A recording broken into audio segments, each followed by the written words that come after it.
Hello and a very warm welcome back to my YouTube channel. Now, real estate in Uruguay is not often talked about when it comes to investing or indeed as a lifestyle purchase. But today I want to give you 10 reasons why I think Uruguay is a real estate market worth considering as an investment. And the first point is this: Uruguay is considered a beacon of stability.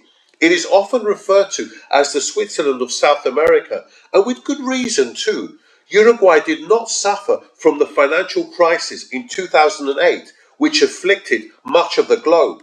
It actually had good economic growth during this period, and this was in no small way due to the banks being very well capitalized. Point number two, Uruguay is considered to have a good business environment. It has a very stable political landscape, especially for a South American country. It also has the highest literacy rate in South America, as well as having a good pool of talent when it comes to the IT industry. Now, Uruguay's capital, Montevideo, is also in a strategic location with easy access to major cities like Buenos Aires, which is a short flight or boat ride away, or Sao Paulo in Brazil and Santiago in Chile, both less than a 3-hour flight away. Montevideo also has an important port, which has good access to the rest of Americas, Europe and Africa. Point number three, low crime rate. Uruguay has a low crime rate. Locals tend to be welcoming to foreigners, and Uruguay in general is considered socially very stable, not least because it has the least economic disparity in the whole of South America. And this is very much in contrast to other countries in South America, notably Brazil. Number four, good infrastructure.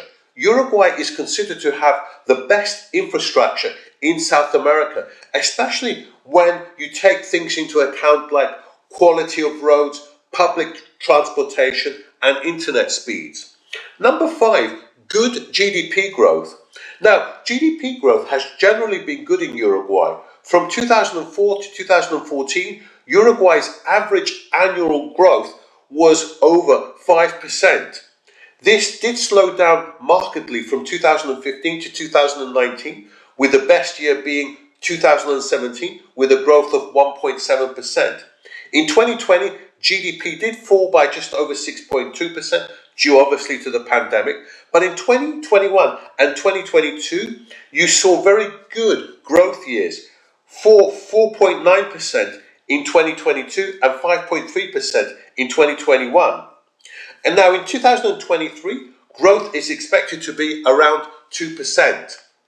Number six, declining government debt. During the pandemic period, Uruguay's total government debt to GDP level hit 74.5%. However, since then, it has fallen to 66.9% in 2022, and in 2023 is falling further.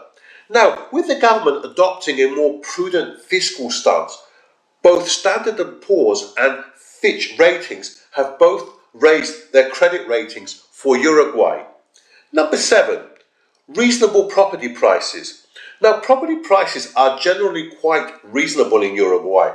In Montevideo, they are around $2,500 per square meter on average, which, although is not very cheap, is still quite good value for money for a very well developed capital. Of course, it does depend where you buy.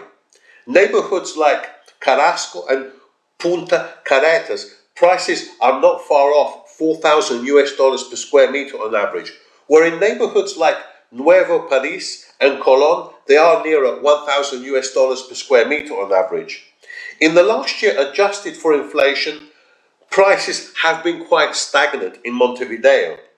Now, Punta del Este, otherwise known as the Monaco of South America, prices are much more expensive than Montevideo, at an average of around $4,000 per square meter. Now, mainly due to foreign buyers from Argentina, Brazil and the US. Now, please bear in mind that some luxury apartments in Punta del Este can go for as much as $10,000 per square meter. Number eight, decent rental yields. Now you can get some good rental yields if you do your homework. For example, in Montevideo, typical yields are around 5 to 6% gross, but you can get higher than this if you look at the market thoroughly. Number 9, low taxes for rental income and capital gains. Rental income tax and capital gains tax in Uruguay are only 12%, and capital gains tax is actually adjusted by an indexation, inflation measure, so is usually lower. Also, there's no inheritance tax or gift tax. And finally, number 10, I want to talk about other good points. Now, other good points are firstly that inflation has fallen to 3.9% as of September 2023. A year ago, it stood at over 9%. Another good sign is that the Uruguayan peso has strengthened against the US dollar over the last couple of years, although recently it has fallen back a bit.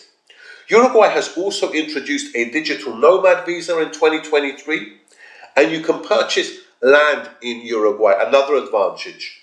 And although this is beyond the scope of this video, Uruguay does offer a number of ways to become a tax resident, and some with some really good tax advantages.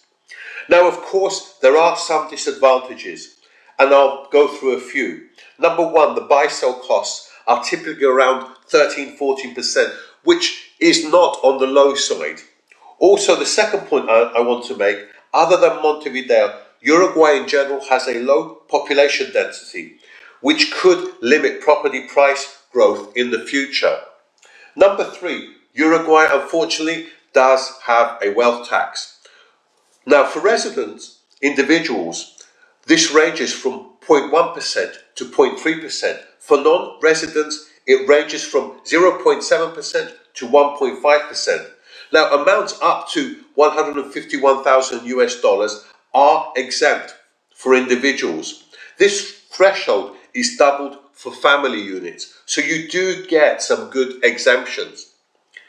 Number 4, prices are reasonable, but they're certainly not very low, especially in Punta del Este. So yes, I'm not saying property prices are high, but they're not that low either. And finally, I also want to say that Uruguay, and let's say even the capital Montevideo, some people may find it a little boring because you don't exactly have the facilities of New York where everything is open 24 hours a day. So in conclusion, is Uruguay the best place to buy real estate in South America? Well, I think the answer is it depends. If you're fairly risk averse, as an investor, I would say yes. I would also say yes if you're looking for solid diversification of assets. This can certainly be another area of the world to put your assets in. And certainly Uruguay is very stable, particularly given the world we're living in at the moment. So potentially it could be good to put some assets here, buy a property here. Now also, if you're looking for a place to live, yes, Uruguay as well could be a great place to live, buy a property and live in Uruguay. But if you're looking for a high risk, high reward investment, Uruguay is definitely not the place. There are places that potentially could earn more money in South America if you invest in property, but they are more risky. So, if you are going to make an investment, where should you go for? Well, I think obviously it's got to be the capital, Montevideo. That's where the main thoroughfare is. I think for lifestyle, you could go for seaside resort of Piriápolis or the beach town of Paloma, where prices are about 1/3 to 2/5 of those of Punta del Este. Anyway, that's it for today. Thanks ever so much for watching, and I shall see you soon on the next video.